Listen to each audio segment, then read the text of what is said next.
So I'm sitting here in my office, right? My girl chilling in the back. I'm going through my list of topics about what video to do next. And one of the most common questions that I see on my videos in Discord is how to AFK farm, where to do it, how to do it, and when to do it. So this is what this video is about. As always, if you like my content, make sure to hit that sub button, hit the like button, hit that bell dingy thing so you know when I post a video. Let's go, baby.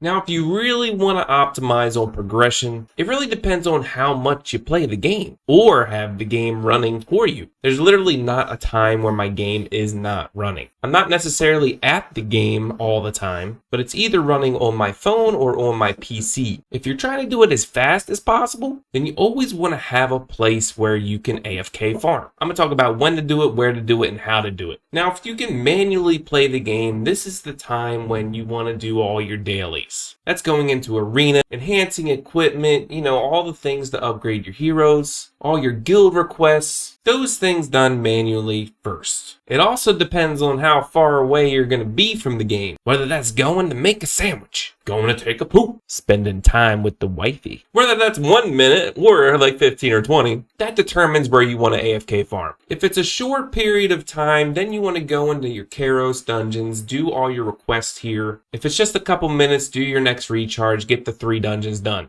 Make sure you pick a safe one that is 100% completion for sure, so you don't come back 5 minutes later and you're dead and you still have all 3 entries. Another short AFK place would be the Path of Growth. This also depends on if you have a bunch of tickets. In my opinion, AFK farming is best in Path of Growth in Subjugation. Subjugation is very good pre-raid Foggy Prison. That's going to be a whole different video about pre-raid stuff, but complete the 100% safe dungeon that you can. Just make sure it's the bonus dungeon so you get the Subjugation tokens. Now, if you got some TOA progression to do, if you haven't done it already, this is a great place to go AFK. If anyone doesn't know what AFK means, away from keyboard, now you do. I mean, God forbid did anybody not know that. I talked about this before, but I hope you guys already know this. Next to the battle start button, there is a cogwheel that you can climb the tower consecutively. Make sure to do that while you're AFK so you can at least progress to your point where it's a hard stop. That's a place where you manual the hard stop floor. You do this for normal and you also do it for hard. Giggity. In Act 5, once you unlock Expedition, this is another place to go AFK farm. The special expedition has 50 out of 50 entries. Rewards aren't super great, but a good place to AFK farm. The higher level you get, obviously, the better rewards it gets. But Expedition is definitely a hero check and a gear check. If you're fully progressed in TOA, if you've done the 50-50 expeditions, all your Cairos dungeons, all your Path of Growth, the next place would be Repeat Requests. That's in the Quest tab in Repeat Requests. Go to your highest act because it has the best rewards. And really, depending on what you need is what you farm. If your goal is crafting outfits, then Dangerous Challenge is there. If you need Breath of Life's and Path of Growth tickets, then Calming the Disturbance. If you need to do an arena push, then Protector Volcano. If you're looking for monster shards and unknown scrolls to get that chance of 4-star L&Ds and 3-star, 4-star dupes, then Challenging Hills place. If you're trying to transcend your summoner, once you unlock that in Act 5, Start of Pioneering is it. And if you need gold, Danger of the Canyon. You can also recharge these 3 times a day.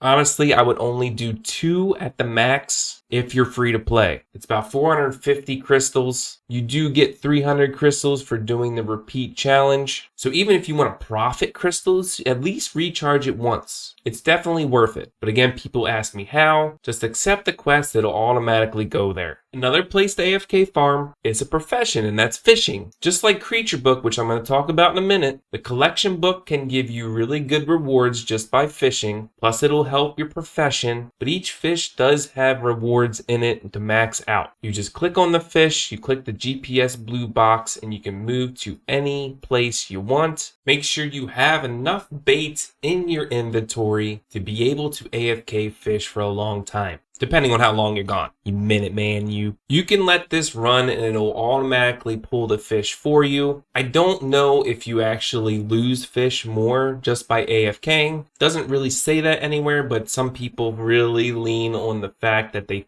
think you lose fish more if you AFK pull it like this. Like really, you can press the button here and just automatically pull the fish, but it will AFK it for you. Something to think about too, you can double task and get a guild request done. Maybe in the day there is a certain quest that is fishing. You always want to make sure that you can double task things to progress faster and get your dailies done quicker, right? And that's why I'm going to segue into my last AFK place, a place that you should always AFK farm when in doubt, and that's creature book farming. I'm going to multitask here. I'm going to take an S rank guild daily request. I'm also going to take a repeat request. Now, obviously, I'm not going to use all my repeat requests here because you want to go to the highest act area possible for repeat requests. You don't necessarily have to multitask like I just did. You may have all your guild requests done. You may have all your repeat requests done. You still want to AFK farm. And here's how to do that. You go into the book in the bottom right of your menu. You go into creature book. You want to shoot for either Act 4 or Act 5 until you've maxed all them out. If you're early game, it doesn't really matter which tab you're at. You always want to shoot for the 5-star elite bosses in the field first. For one, there's monsters around them, so you're kind of multitasking in the creature book, but these elites do give better rewards than the regular monsters. But say you need to focus on this monster here to max out these rewards, Cold Wind Harpoon. You just click on our picture, you click on the location GPS button, the place you need to go is highlighted, you move to that, it'll automatically move you here, but it won't attack for you yet. So don't just click that and go take a poop. Once it moves you there, you then want to hit the auto attack button at the bottom right next to your skills. And now you can go AFK farm. Go take a poop, spend time with the wifey or husbando, whatever you want. I do this overnight every night. But the main ones you want to do overnight is the 5-star bosses in Florence or Rakarangma.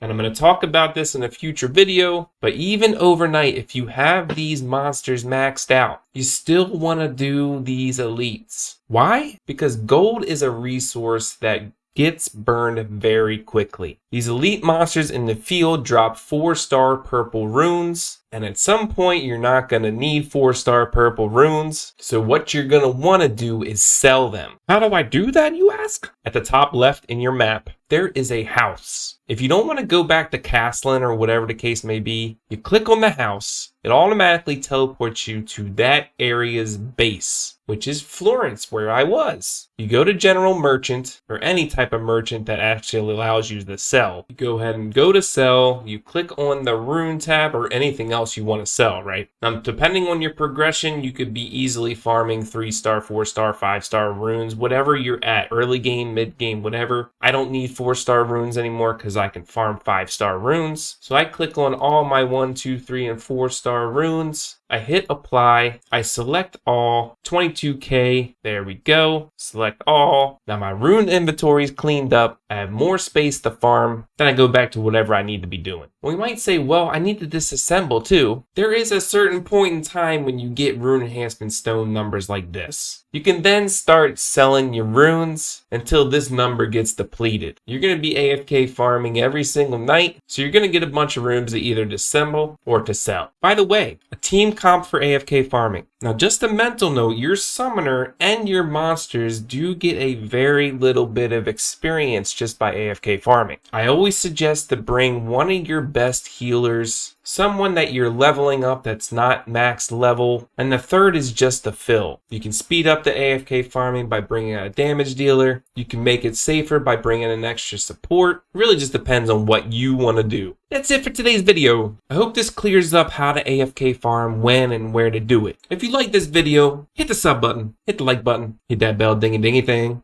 I'll see you in the next video. Peace!